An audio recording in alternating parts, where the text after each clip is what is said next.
Argi daukate, bat zein beste itzuli behar daukatela eta gainera espainolen edo espainieraren abiadura berean. Eta nik ezagutu dituen hizkuntza txikietan beti bide hori hartu izan da. Hizkuntza txiki normalizatuta. Izan Islandiera, gure hiztunen erdiek ere ez dituna. Lehenko zen, Eslovenia batekin egon nintzen, eta urtero 600 liburu itzultzen dituzten esuntziaten, 2 milioi dira, ez dira gu baino oso zeiago.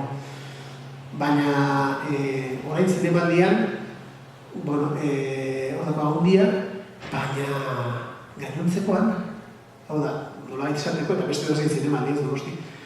Gure zergekin egiten diren ekimen publiko horietan guztietan, guk ez dugu iran euskaldun bezala, noski, espainolez badakikun ez bai, baina gure baigorriko laguna ez dugu eraman.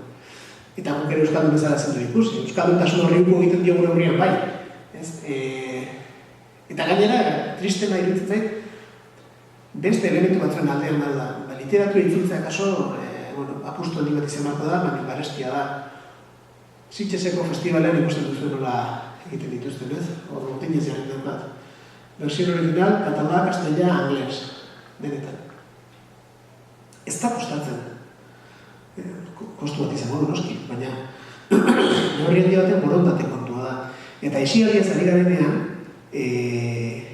uste dut eta betiko mentalidade aixiali taldeenak eta garrantzitsua dira noski eta gube eta euskaldundu ditugun horiek guztiek eskolazkanko ere erabiltza garrantzitsua da, baina garrantzitsua lau ordu da eskola egunero, ez da bidatuko dugu hori zeinek kaltegarri izan daiteken, baina realitatea dira. Eta etengabe, garai bateko tximiniaren lekua, ipuineko tantzen ziren leku hori, telebistak dauka eta espainolizartzen nahi zeigu, etengabe.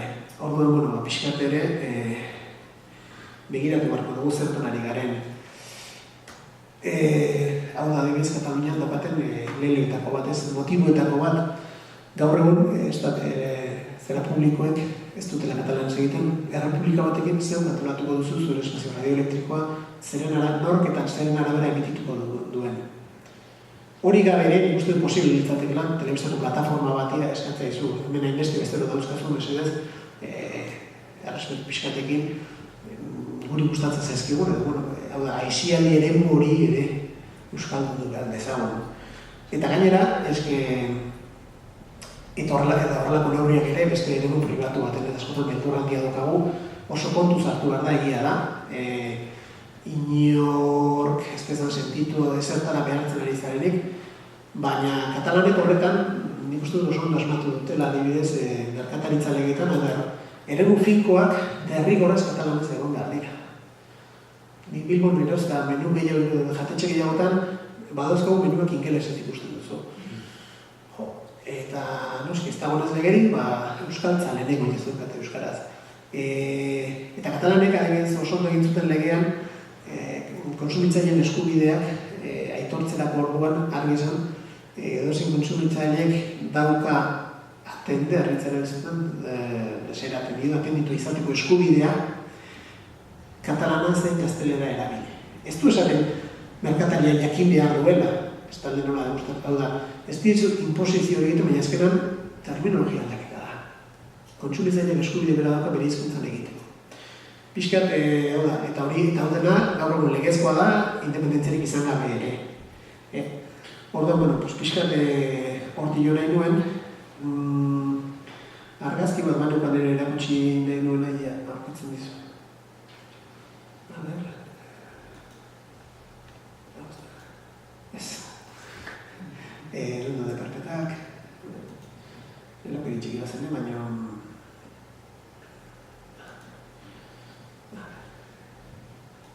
Eta nahi gozuia, ikuz... Kasualea.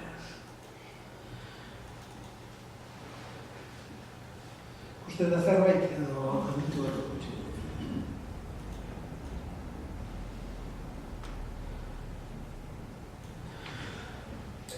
Opor batzutan, Malasiako ontzi baten, pelikularik honena ontzi baten bateko Titanic jarri ziguten, ingelesean noski, eta hori, Malasieraz eta txineraz azpidatzi. Eta gaur egun eredu bat baldin badago, erraz kudeatu dezakeguna, euskaldun eredu berri batekin, hau da, familia misto askokoak, gurasoak ez dakitenak, seme-alabe bai eta bar, horrelako gauzak dira. Ez beste batzuetan bat ala bestekin hartzen, kanal bat jarriko dut edo beste jarriko dut. Biak ez dira uztargarri. Baina horrelakoetan bai ez, eta iruditzen zaite isialari besteko garrantzi ematen diogunan ez duz. Hegemonia lortzeko bideetako bat ere, eremu hori guztia irabazik gara daukagula. Piskan izatu nahiz, beraz, zuei ere hitza. Ordu bete behintzat, markatu bereala pasatu da, zuez kezkatu. Momentuz horrela utziko dugu, ez dakit, segurenik galdera asko izango dituzue buruan, eta orain da momentua galdetzeko eta zuen jakin mina asetzeko.